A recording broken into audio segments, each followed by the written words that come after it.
शुभ सकाळ सगळ्यांना. तर आज आहे डब्याला मेथीची भाजी. मेथीची भाजी बनवण्यासाठी इकडे मिक्सरच्या भांड्यात कच्चे शेंगदाणे 2-3 लसणाच्या पाकळ्या आणि हिरवी मिरची घेतलेली आहे 2-3.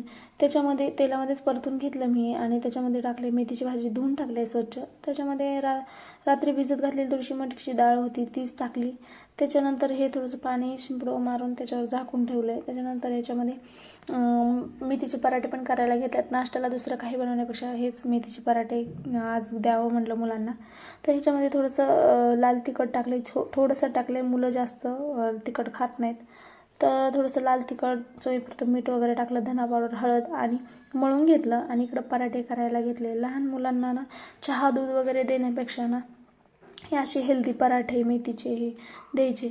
आणि ह्याला तेल न लावता मी तूप लावलेलं आहे. मुलं जास्त तूप खात नाहीत म्हणून असं पराठ्याला वगैरे वरण भात हे ह्याच्यावर द्यायचं. तर मुलं खावत त्यात आवडीनं. आणि याच्यासोबत दही वगैरे तर काही मी दिलं नाही, कारण का थंडीचे दिवस चालू आहेत. थोडंसं टोमॅटो सॉस लावला आणि इकडं डबा वगैरे रेडी झालेला आहे. इकडं दोघं एन्जॉय करत पराठे खायला चालू आहे दोघांचं. तर आज रात्री आमच्या इकडं नागदिवे बनवतात. तुमच्या इकडं असतात मला नक्की कमेंट करून सांगा.